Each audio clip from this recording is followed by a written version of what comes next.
Hey, welcome everybody to the Fusion Power Podcast. I'm Jared Gillespie. Super excited today to have the king of solar on the program. Jake Hess is with us. If you don't know Jake, this is going to be an awesome episode for you. Jake is, like I said, he's kind of the solar king. He's in every part of the industry. And I'm really excited just because the insight that Jake has. He works with a lot of different companies. Jake is well known for being the owner and founder of SolarCon, which, by the way, is this April in Las Vegas. So if you don't have your tickets yet, make sure you do that. SolarCon is an awesome event. It's the nation's largest solar conference. Come and network, come and learn sales, come and learn equipment, come and learn financing, and come and learn the future of your industry. So make sure you're there. We've been the last 4 years now, and it's an incredible event. So make sure that you go. But Jake, thanks for being here, buddy. Thanks for being here today.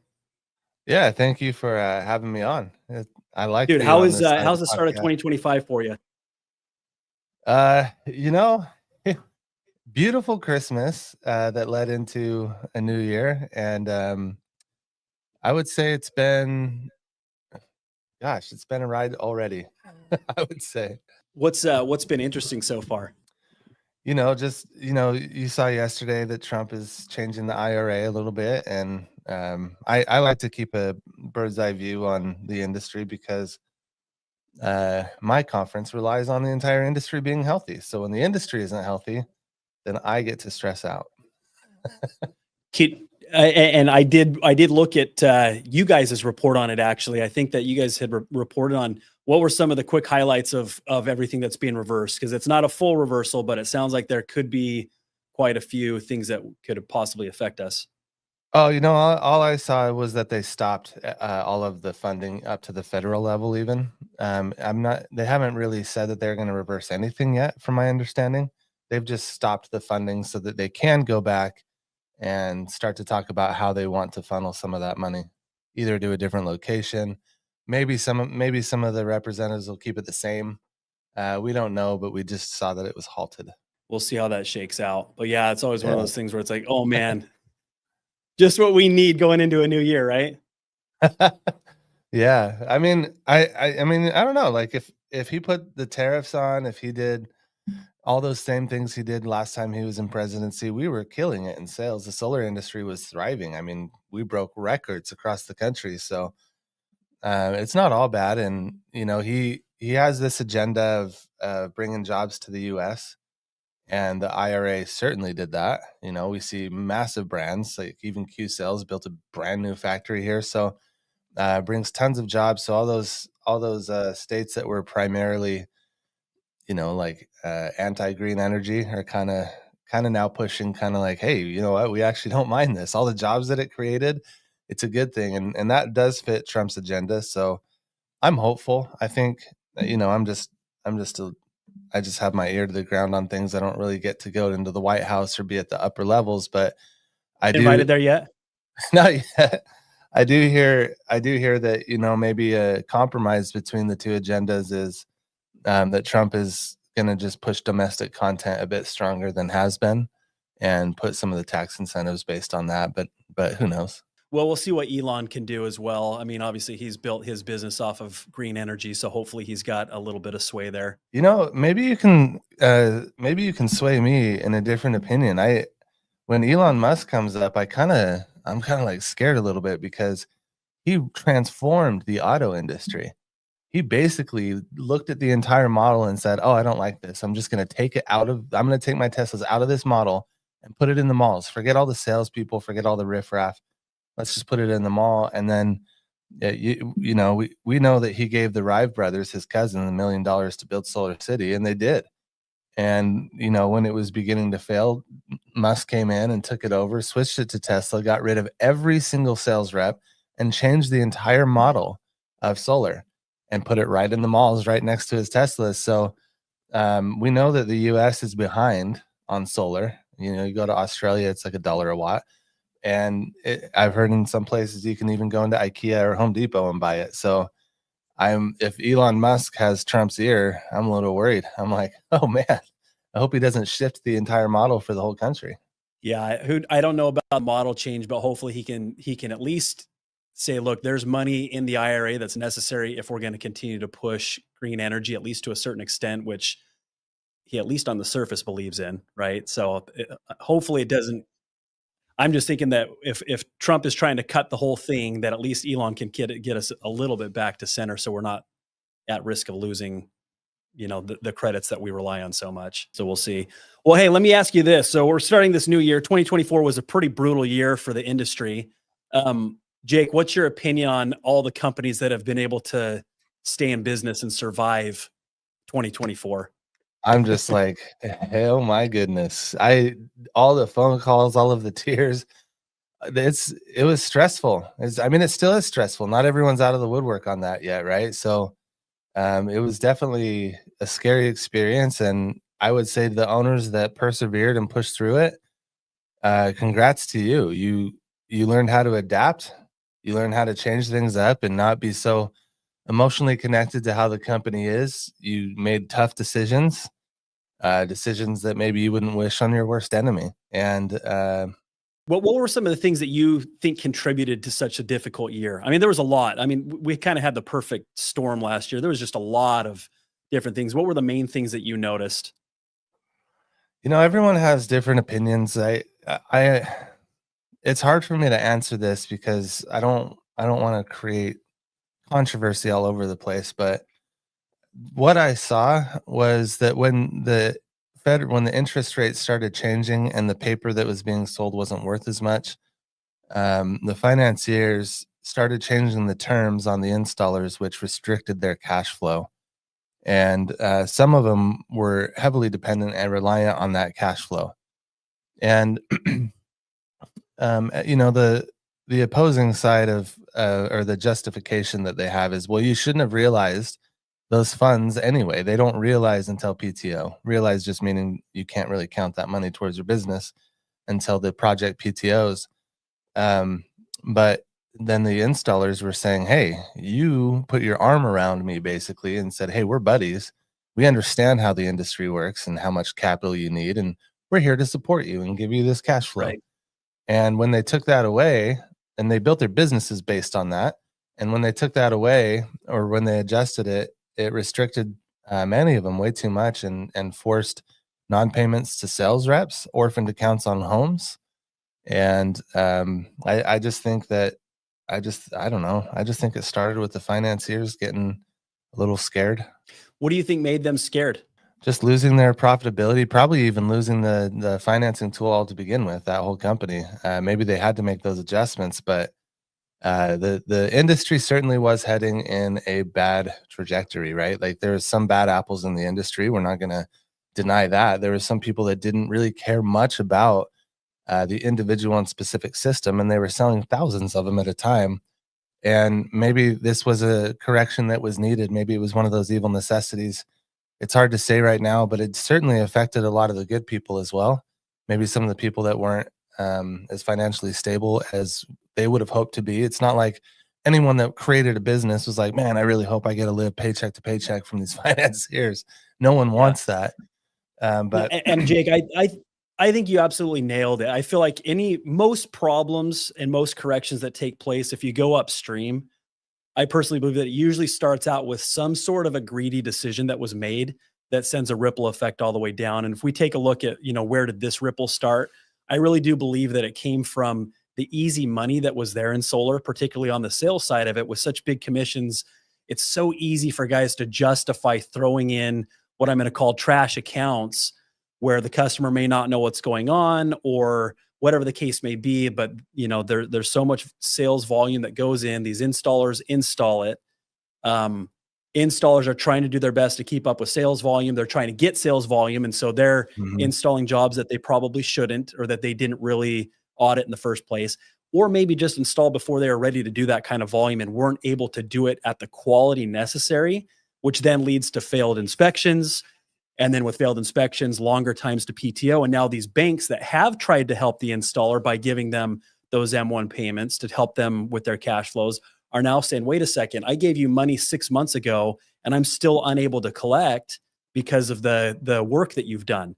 And now the installers are trying to scramble to get that done. And now the financiers have no choice but to delay that funding, and now it puts the installer out of business. So it's kind of a vicious cycle, but it always starts with having, I think, a moral and right vision on what you're trying to do will make every step in the process done more thoughtfully, so that it moves smoother and everybody is accounted for along the way. I do What do you agree think with about that. that? I did that 100% that happened, and I agree with your sentiment on that. I would also say that they did clawbacks maliciously. I believe that they moved the clawback policies up, meaning if the projects weren't quite PTO'd at the time frame that they had hoped, or these, let's say that the company was still receiving these M1 payments, or they were set to receive install payments, they changed the deadline and when they were going to do clawbacks and clawed back more money out of these projects that they owed on the PTO projects. They kept a big chunk of that money, which also strangled a lot of these installers, some of my Yep. friends. And so I do think that some of it was unjust. I do. I think that they could have handled it better. I think they could have given more of a warning or more time, or, I'm not in their financial department, but I don't think that it was done in a way that was going to complement a lot of the businesses that were doing good practices. And maybe we were just in a Yep. tough time. Either way, we saw the result of it as a lot of businesses went out and a lot of reps ended up not getting paid on those pipelines. What are your thoughts going into this next year? Let's say I'm a sales rep. What do I need to be looking for in an install partner to make sure that I'm in a good situation where I'm going to end up having that pipeline fulfilled so I can end up getting paid? That's a good question. I actually think that the sales reps have a tremendous opportunity right now, and it's more what can the installers do, or what are the installers looking at in sales reps in order to work with them. I think the sales reps are always going to need a good installer, and I think that that devastation we talked about across the country about these installers going out of business, that did limit the options, and now the installers is scared them a bit. Like they understand the mission now. And I think that they're going to be looking at different qualities in sales reps that maybe they haven't before, or maybe they hold stronger weight to those qualities. And so I think installers are actually going to be looking at sales reps and sales organizations and saying, how healthy are you before we take you on? And I think that the healthier the sales organization, the more power that organization is going to have in negotiating prices and cash flow and certain metrics inside of contracts, because installers right now are, I'm not going to use the word desperate, but they would love more volume, right? Especially given that crisis we just talked about, they would love more volume. They want these sales reps back, but they're not just going to do it like they have in the past. They're going to look at strong metrics. I think they want sales orgs or sales reps to understand compliance, how the tax credit works at a very high level. And I think they want them to understand how installers actually operate, why they have to make payments when they do. And it's okay to claw back adders. I think they want sales orgs to understand adders to a level they've never had before.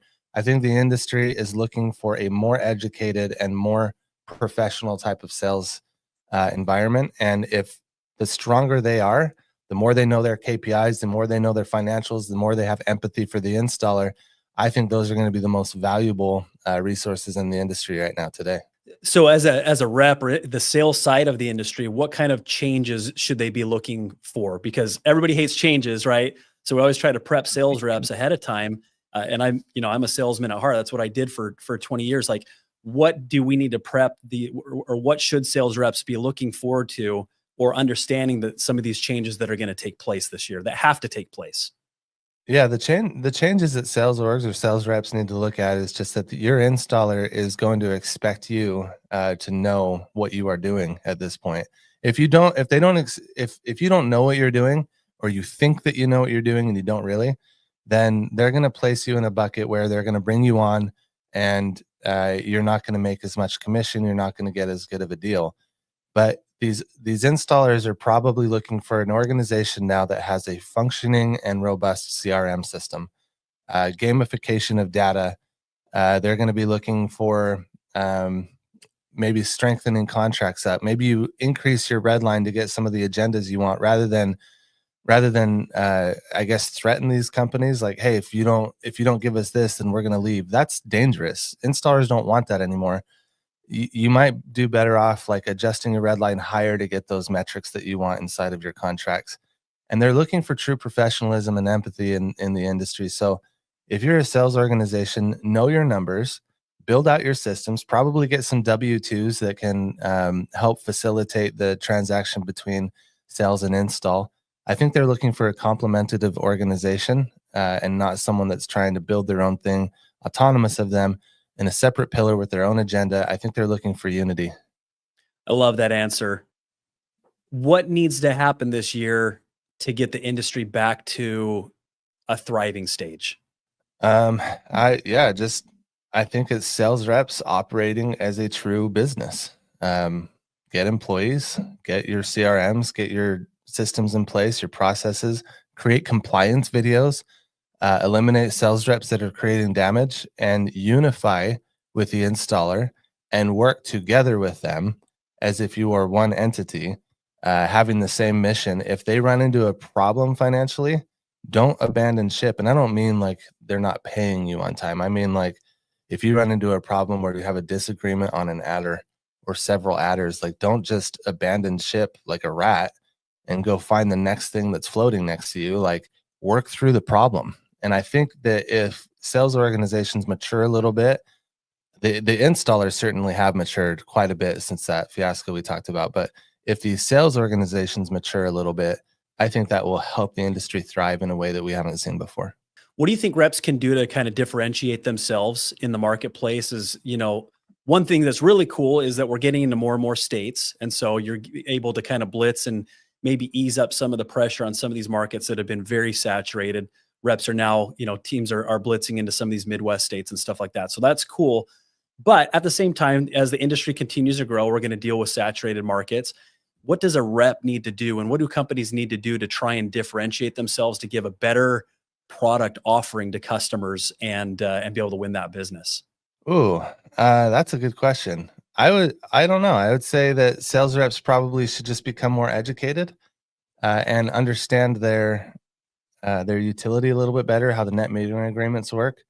And if you understand that and the products that are being offered, I think that that shift can bring a lot of value and a lot of money to you. I think that would help close a lot more homeowners as we get in more saturated markets. We become more competitive in nature, and it's said that knowledge is the strongest tool that you have in a competitive atmosphere. The more information you have, the more powerful you're going to be in a competitive setting. So when you meet with the homeowner, if you say, "Oh, don't worry, our site surveyor will let you know if we need an electrical upgrade or not," that is a very different experience than you're going to need an electrical upgrade. And so what I did is I put it into the agreement. However, if they find out that you don't need one because of this or this, then what we'll do is we'll contact you and we'll re-sign it for a lower amount. That's a very different conversation and expectation to be had than what used to be. So I think the more educated you are in the ability to create cleaner accounts initially is going to give you that competitive advantage and also make homeowners trust you far more than they ever have before, or any other sales reps that go in there and just do the iPad slide pitch where you don't really know any information. So if they ask you a question, you kind of like malfunction. You're like, next slide. That's Yeah. not going to work Yeah. anymore. Yeah. Talk to me about batteries and how batteries can add value to what it is that we're offering to our customers, part A, and then part B. Why is it so important that reps understand how batteries work? Oh my goodness. Take me down a rabbit hole on this one. This is a big one because where we're at, especially in Arizona, our utilities here, we're to the point now in SRP with what this new proposal is. Anybody that's listening Mhm. for the Arizona market, SRP just announced they're going to change rate plans to where the time of use, the expensive energy, is now going to be from 5 p.m. to 10 p.m. after sun hours, which effectively makes solar completely obsolete. It can't do anything for you Yeah. anymore.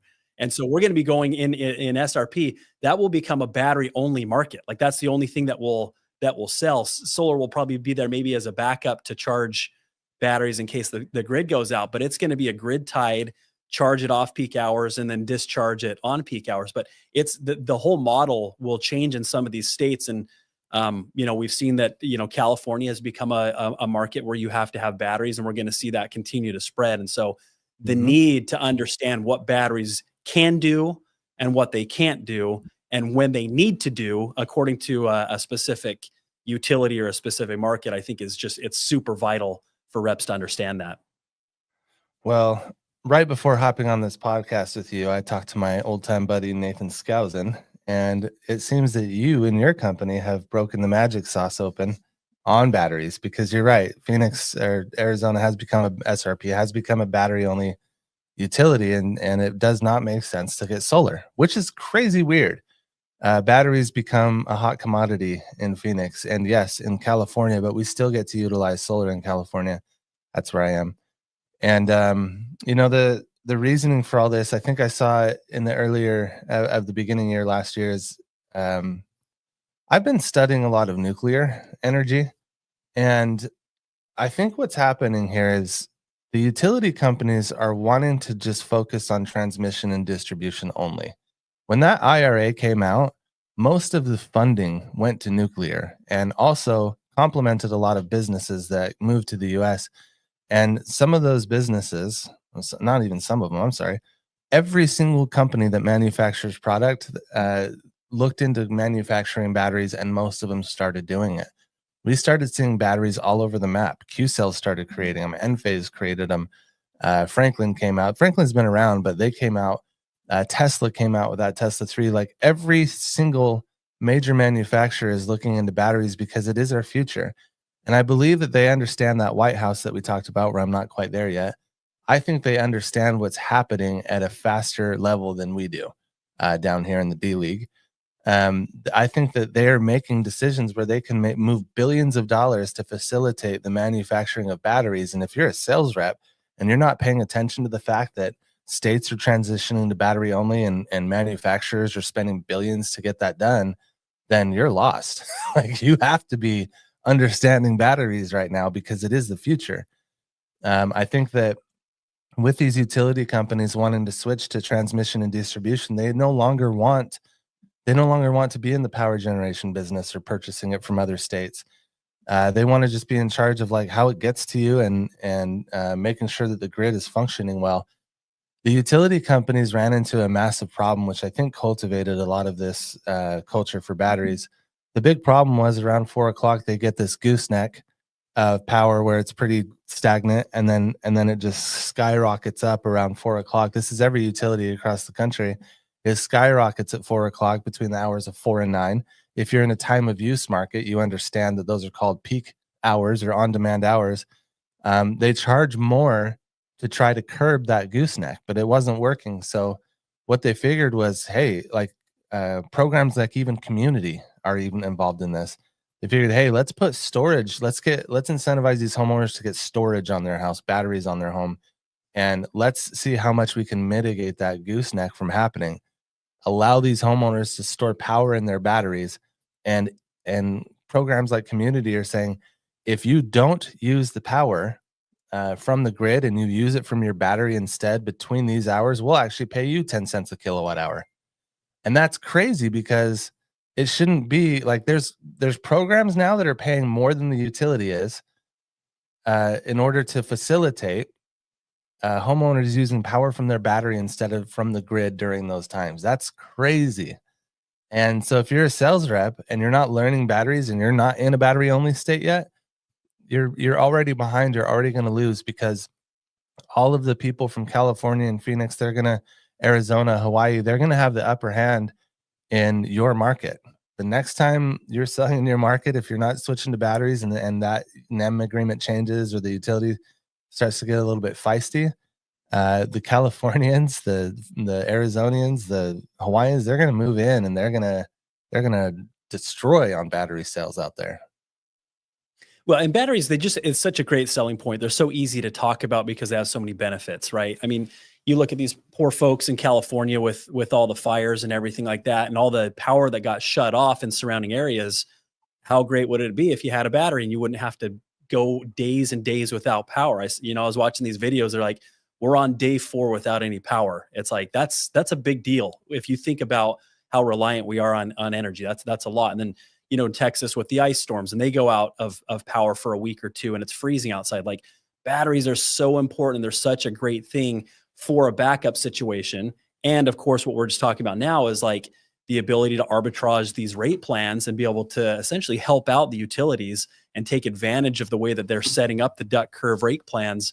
The customer can save a lot more with the battery application than they can with solar. Solar it's going to shine during these hours, and whatever power you use during there is going to great. That's going to be your offset. Whereas with the battery, we can be precise on when it is going to discharge and replace and offset that specific high energy cost. You're able to be a lot more purposeful in your savings application. So Yep. you nailed it. Like, everybody needs to know how to sell batteries, because I think that every house in America will eventually end up having one. I agree with you. It's just the way it's going to be. It's the future of solar. That's why every company's doing it, So and everyone's getting into it and carrying them. you mentioned manufacturing. We're going to see more and more take place here in the States because of the extra tax incentives. Again, yet to be seen if that's going to continue. But if the 10% additional domestic tax credit remains intact, what do we need to be thinking about as far as costs go? Obviously, the more that we do domestic content, the more that we manufacture stateside, it's going to be a higher cost than the stuff that we're able to get across seas. I guess this may be another sales question, maybe an installer question as they prepare their budgets. What do we need to be prepared for as we're buying more domestic mods, domestic batteries, domestic racking, domestic inverters? What is the future of this domestic content in relation to how we're going to be able to push the product? Yeah, I stay pretty neutral in these conversations on the political spectrum. The Democratic side, from what I understand, is up in arms because the additional cost is going to go to the homeowner, and there's people that need help and financial assistance, and increasing the rates on them for something as necessary as power is not fair, right? And the Republican side, they're all about U.S. jobs and let's keep it in America and make America great again. Both sides have valid points. I could see why they get passionate about both sides. Who wants to increase the price of product? But also, I mean, is that for me? It's just kind of like, guys, that's just political marketing. I don't know. For me, it's like I bought this convertible Mustang. It was a 1967 Mustang I'm restoring, and it came with the original receipt. I'm stoked about it. It was $2,300 brand new. I have that original receipt. Today, you cannot get a Mustang for that price. We are used to inflation. Things go up in expense, and things go up in price all of the time. And typically what happens, I'm not an economist, but typically what happens is jobs start to increase their wages, right, to afford it. I don't think that the cost in domestic content is going to prohibit or limit sales from happening or occurring. I think that the U.S. Might change a little bit, and maybe inflation goes up a little bit. I have no idea, but I just historically, when prices have gone up, people adapt. I don't see a lot of shift. In fact, if anything, I have seen massive growth during those times when people adapt and they shift. It's almost like a residual momentum occurs, like a residual like hype of energy occurs where everyone just kind of transitions at the same time, and boom, here's a lot of volume. With keeping it in the U.S., more money stays in the U.S. Those people have money, they go spend it in the U.S. I It's tough to say. I don't know. I just think that if the prices do go up, it's something that we should be used to. It's preposterous to say that we hope prices never go up on anything again. Like, we've already got to plan on that. All we can do is adjust. You can sit there, complain, and cry about it, or you can adjust. I do love the idea personally that jobs are created in the US. I think that was the agenda of the Republicans and the Democrats with the IRA. So we're getting what we wanted, and both sides seem to be getting what they wanted. And so, what's there to complain about? It's what we both wanted. Yeah. Yeah. And I think, reps, the way that you prepare for this and you adjust for this is you understand and you've seen inflation over the last several years. This is just another inflation, something else that's going to happen where you have to be able to increase your skill as a salesperson and give a value sale on what it is that you're proposing to your customers. It's like And when they have these scheduled brownouts, having the ability to say, I'm going to be able to have power during those times, most people are willing to pay extra for that anyway. And so if you're so used to selling on savings as the only way that you can sell solar, I think you're missing the boat here, and that there is a value proposition with your solar and battery. If your company does other energy products like aerosil or insulation, or maybe they've brought in HVAC and you can get efficient AC units. Like there's a lot of things to bring down that consumption that adds a much bigger value to your customers. Even though the bill might be a lot more than what they're paying right now, they're going to be happy to pay it because of the value that it's bringing them. So I just think that as we shift and as prices increase, we need to be a little bit more as sales reps. We got to be a little bit more on our game and be able to be versatile of what it is that we're offering, not just I can save you some money on the cost of your monthly, power bill. I agree with you on that. I think that people need to understand that the power game, the utility game for electricity, it's said that power and electricity, they're the number one commodity on earth, right? That is the number one most valuable asset on earth is electricity right now. So you have to understand, when I was growing up, the population in the world was 7 billion, right? And now it's 8 billion and growing. And the rate that the population grew from 40 years ago or even 100 years ago, you will see that it's compounding. It is growing at a very accelerated rate. And for those electricity demands to keep growing and growing, knowing that it breaks the infrastructure of the utility, it's inevitable. The government knows, we know that a change has to happen, and we can see the impact of it happening now. The more people that live on this earth, the more people that move into your state or on your utility, the more that happens, the more that gooseneck is going to occur, the more demand for electricity is going to happen. There has to be a solution. And the whole reason any of you got into solar to begin with was because you saw this to be a better solution than the current opportunity that was available. And so believe it again, you're in it right now. Batteries are the shift. This is the solution to that problem. So jump on board and start selling that way. That's great. Hey, I want to shift gears just a little bit. Just for, I respect you as a person. I know a lot of people look up to you. Can I ask you, what is it that drives you in life right now? Like, what is it that makes you super stoked about what you're doing in life? There's two answers to that. There's two Jakes here. One is the business Jake and the opportunity Jake, and one is the family Jake. And I do want that beautiful life with my son and with my live-in girlfriend. I want to have the life where, we get to spend quality time together. I think that for me, the most important thing on this planet is the time that I can spend with the people that I love. And working is just horrible. It's a horrible thing.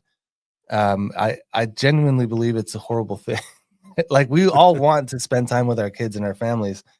But it's necessary. We need to do it. And if we're going to do it, we may as well do it well, and we may as well have some impact. So on the long term. So for me, what gets me passionate on the other side of this is my ability to make an impact in something we know is necessary and that we need to do. Why not make it more enjoyable for people? Why not make it a little bit more fun, palatable? Like, why don't we focus on creating the greatest quality that we can? If we're going to spend time away from the people that we love and the things that we want to do, then we may as well make it worth it. And what drives me to keep going is that I can help people see a new way, a new perspective on bringing some of the love and admiration that they have on the family side to having compassion and kindness for others in the industry that they're working in, where we can help each other. We're all going through the same struggle. We're all working. We're all trying to make a dollar, and we're all trying to get back to the ones that we love and the people that love us back. So what drives me is showing people that is bringing that second side of them, the family side, the loving side, into the space of the necessary side. and helping people feel, I guess like they can have a family away from home and work in a unified way to complete the same agenda, and that's to earn an income and earn finances and get back to happiness.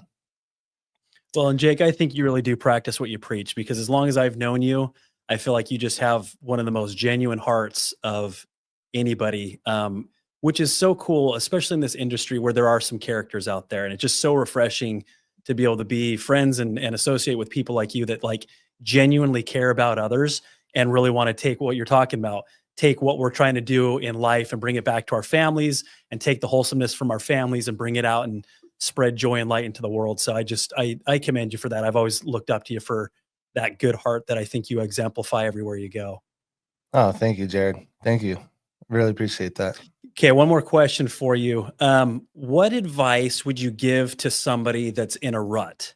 And how does a person, for somebody that feels like they're stuck in life, how do they get out of that rut? What do you tell people, or what do you think is the best way to get somebody motivated when they're just feeling stuck? Wow, I have probably some of the worst advice here to begin with.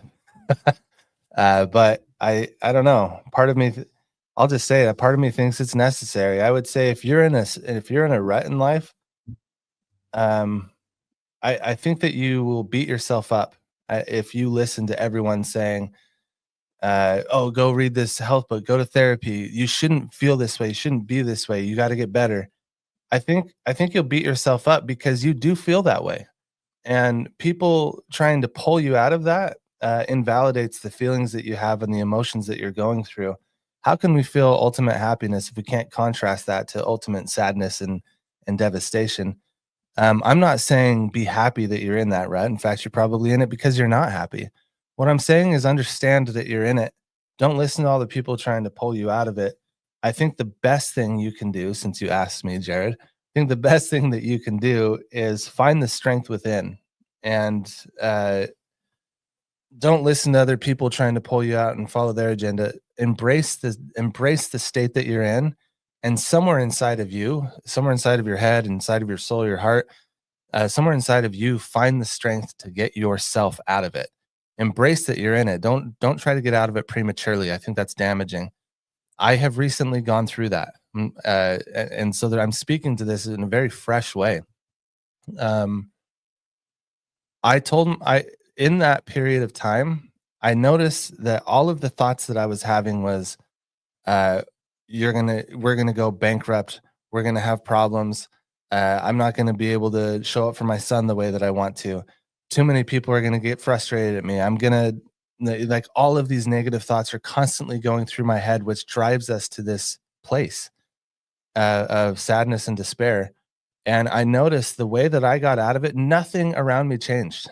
The circumstances around me did not change. What changed was the thoughts that I had running through my head. I noticed how many negative thoughts I had going through my head. So it got to a point, and I wasn't good at it at the beginning, but it got to a point where I said, okay, no, you're not going bankrupt. You're smart. You're ingenuitive. You're creative. People like you. You can pull out of this. You can adjust things, change that there, motivate someone over here. And oh no, I can't do that because I don't have the resources. I don't, nope, nope, nope. Hold on. That's the negative thinking. What do I have? I have so many resources. I have so many friends. And it was that constant battle of, instead of putting the negative thoughts through my head, forcing myself to say the positive ones, the very contrary, the very opposite ones to the negative ones going through my head. And that shift in mental perspective changed my circumstances around me. It changed how I handled things. And eventually, enough of that, massaging that muscle a little bit, it pulled me out. And it actually made me a stronger person, because now, anytime I ever come across any of those problems, I now have a tool, and I know something that works is to start saying the positive things and thinking of myself in a more positive light. It's really easy to get down on yourself and think destructive and allow other people to pull you out, and then you get toxic at them because they're trying to make you feel something that you're not. Like, it starts right in your head. It starts with those thoughts going through your mind. Just say the positive things. Then you will find yourself reading a book. Then you will find yourself going to therapy. Then you will find yourself listening to those people close to you. But yeah, I guess my advice is just say positive thoughts in your head when you're in that moment and see how much your world shifts.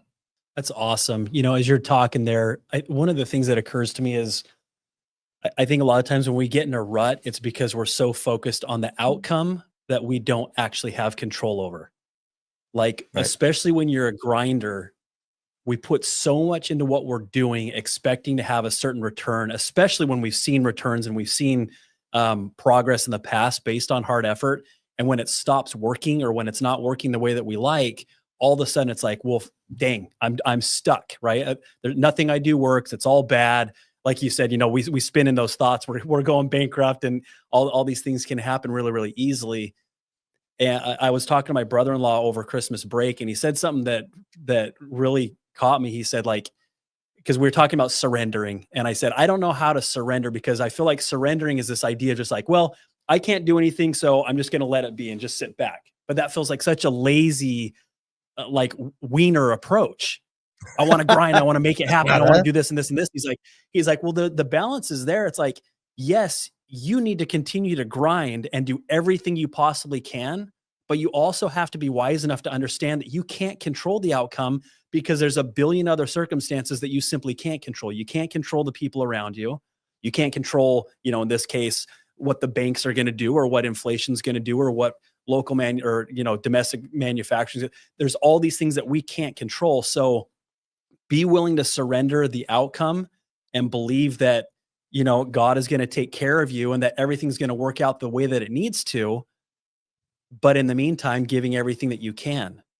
And I think it comes down to this, for me anyway, it came down to kind of just a lesson of faith of like, I can't control, so I will let the result be what it's going to be.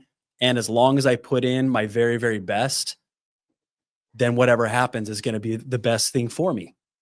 Um, and I think having that kind of having that kind of a mentality, I think, can help somebody that feels stuck and not knowing where to take that first step. It's like, grind and do what you know how to do. The result, whatever it is going to be exactly what you need it to be. Trust in that, be grateful for it, and enjoy this crazy journey, Yeah. Enjoy the crazy journey. I saw a post recently. I'm on social media a lot, that said, 20 years from now, we're going to be looking back at this moment, wishing we were here again, even if it was bad, because these are the moments. The bad moments are the ones where kind of like when I was growing up and a little kid, I'm like, man, I want to be an entrepreneur. I want to be a business owner. And I saw the movies where times got tough, and people had to get creative, and the triumphant music came on, and I was like, man, I want to be. But here I am, crying at night on my pillow, and just like, this is so Huge difficult. pillar. Yeah, this is so difficult. I don't know. But it's true. Like when I'm old and gray, sitting on my porch, I don't know, playing with grandkids, I don't know. But when I'm there, what's happening today is not going to affect me at that moment. And I'm going to look back and I'm going to be like, wow, that was such a roller coaster of a ride. And I can see it two different ways. I handled it well, or I handled it like a little wiener, like you mentioned, right? I either handled it well or I didn't. And I choose to have those memories when I'm older. I choose to have those memories be positive ones. I want to look back on my life and be like, you know what? That was hard. I didn't quit. I didn't give up. I fought through it. And I did it with grace, and I did it with style. It's one thing to go through and persevere and destroy everyone along your way, and cut people out that you probably shouldn't, or hurt people just to get ahead. But are you really going to be proud of that when you're older? Like, do it another way. There's millions of ways to do things. And I want to look back 20 years from now and say that I did it well. My wife has a decoration in our house. It's my favorite phrase that we have listed. It said, "These are the good old days." And I love that, because what you're talking about, when we're old and it's like, oh, the good old days, like we're in them right now. What we're doing right now, even though it might be as hard as anything that we've ever gone through, these are the times that we're going to look back on and say, man, if I could just go back and feel and experience those ups and downs, right? Our family over the last couple of weeks, we had one of those sicknesses that went from, everybody in the house, it got passed on. And I think 6 out of 7 of us were sick and throwing up and all this kind of stuff. And my 12-year-old was just like, I hate this so bad. Why do we all have to get sick? And I said, you know what? When you're sick for a couple of days, doesn't it make you appreciate the rest of the time that you're so healthy and that you can dance and sing and play and do all the things that you like to do? And so it's the, opposition in all things, I think it's a healthy thing for us, even though we hate it. It's so good for us. Sounds like you have a wise wife that is also good at decorating and can mix No, those she's two. awesome. Good job. It's true. All right, last thing, Jake, and then we'll wrap it up here. Tell us about SolarCon. What can we expect? Give us the dates, the times, where they can get tickets. Give us some info on SolarCon. Yeah, SolarCon, it actually kind of goes along with what we were talking about with that mental state. We named the thing "Welcome to the Future." That's our theme this year. And certainly after coming through ultimate devastation that I've ever seen in my lifetime in an industry, like what a crazy thing to experience. We're just barely starting to maybe see the light at the end of the tunnel and come out of it. So why did we go with "Welcome to the Future"? It's simple. Solar is not what it was last year, and it's not what it was 2 years ago, 3 or 4. It's just not what it was anymore. It's different. And what I've noticed is as small as the industry may have like attrited to or come down to, uh, we definitely went through a maturation period, and in that time, new partnerships were formed. There's new C-suites inside of businesses. Companies actually shifted the offering they have and have created entire new ones. Software companies went horizontal and created more offerings within the tools that they had. We see sales have changed. A lot of the offerings across the country have shifted. We even have new financiers that are out and prevalent that we didn't have last year in such big ways, right? So loans have shifted a lot of ways to TPO. States have shifted to battery only. So with all of the change that has happened from this last year, we only do the conference once a year. So we decided to go with "Welcome to the Future," not because the industry is flourishing and thriving and it's the greatest thing that we could look forward to. It's because so much has changed that we almost don't even know what the industry looks like as an entire whole anymore. We get fixated on the brands that we want to select for our businesses, or maybe the people in our state, or the mindsets that our circles have access to. But we're talking on a national basis. Like there's so much more to learn, so many more people we can connect with, so many more opportunities that were generated and offerings that could help our businesses and our mindsets at selling.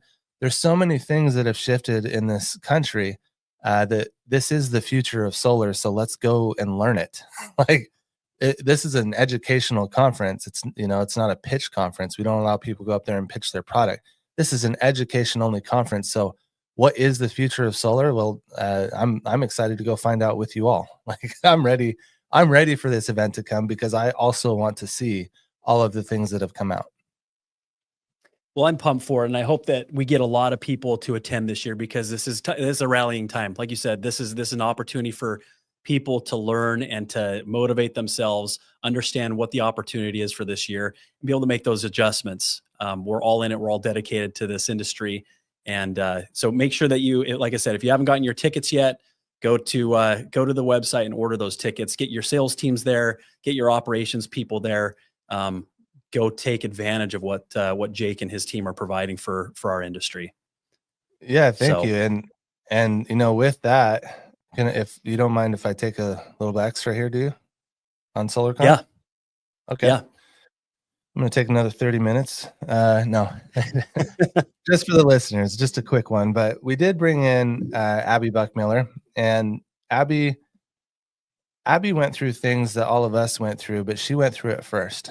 She went through it very early, and I think that she's one of the most knowledgeable and humble people in the industry now because she understands and she can empathize. I was with her. I'm with her frequently, and her and Steve get so many phone calls from so many different business owners across the country, asking how to prevent things or what it felt like. And they want to call someone that understands, and it's her. And she's helped a lot of people emotionally and mentally through some of this crisis that has occurred. And she actually has also built a product that I think is helping the industry in a significant way. But the reason I'm mentioning her is the insight that she brings to SolarCon has completely shifted our conference. If you looked at SolarCon in previous years, it might have looked like a sales conference. But now, when you go to the website, there's different pillars of this industry that are actually going to be represented at SolarCon. If you click on those pillars on the website, it will highlight on the schedule when topics for that pillar are occurring. And they're not chintzy topics. And it's not a motivational, like, rah, rah, rah, feel happy and excited and leave here. And then 4 days later, you're like, wow, that energy died. It's not that. It's workshops. We're doing only workshops this year. Because we know that everyone could utilize it. And some of those workshops are raising capital from some of the most knowledgeable people in the country at it, not in the solar industry. I mean, well-known and respected people coming and talking about mergers and acquisitions, raising capital. On the installer side, we have design workshops and software workshops and compliance on sales. Like, we have compliance stuff coming up. There's so many necessary things that we're going to have at SolarCon because Abby said, hey, I understand on your vision, Jake, the sales side, but we also have all of these other people that have a lot of needs that I wasn't necessarily as well in tune as she is and Steve are, right? And so I'm excited for the workshops that are coming to SolarCon. We also changed a really cool thing. SolarCon is now turning into a platform rather than just its own conference and its own show. A platform for the industry to come in. We even have events that are occurring inside of SolarCon's walls that are not SolarCon. So on the sales side of things, take Danny Pessy's Setter Closer Tour, right? We've all seen that highlighted throughout the country and what he does for these salespeople. The Setter Closer Tour is happening at SolarCon. He's going to have his own private stage with his own private event and invite his own private speakers. And so if you're coming to SolarCon, you don't just get to participate in SolarCon's event. You get to participate in other micro events that people have created. Sam Taggart's doing an event there on the third day in main stage. He owns main stage third day, and he's doing an entire sales event. The first 2 days are dedicated to businesses and installers. And I think we've done something incredible this year, and we truly made the conference for the industry and not necessarily so hyped and sales focused. It's fantastic. Jake, I'm excited, man. You guys have put in a ton of work. I know that because one of my team members is on your team, and I know the amount of time and energy you guys put into that. So appreciate it for I want to thank you just for what you guys do for our industry. It's important work, and I hope it's a huge success, and I hope that everybody listening will attend. Thank you. You're talking about Trey, and yes, Trey is one of the reasons. He's one of the reasons we got through the difficult times. He's one of those people I'm very thankful for, that we're one of those people that help. Trey is tremendous at what he does. He's agnostic to circumstances and situations, and he's all about solutions. And thank you, Trey, if you're listening. Thank you, Jared, for allowing us to use him. Very helpful. He's the best. Well, hey, Jake, thanks for your time today. Like, it's been an awesome conversation. You're just a wealth of knowledge, and I think that everybody who listens to this will be able to glean a whole lot of information and things to ponder and think about as we get going into this next year. And I really appreciate your perspectives on life and the way that you conduct yourself. You're an awesome guy. Appreciate your time. Thank you for giving back, and wish you the best 2025 you could ever have, buddy. Thank you. Let's do it together. All right. We'll see you at SolarCon. All right. See you, Jared. Thank you very much. Bye. Take care. And listeners, thank you for being here today.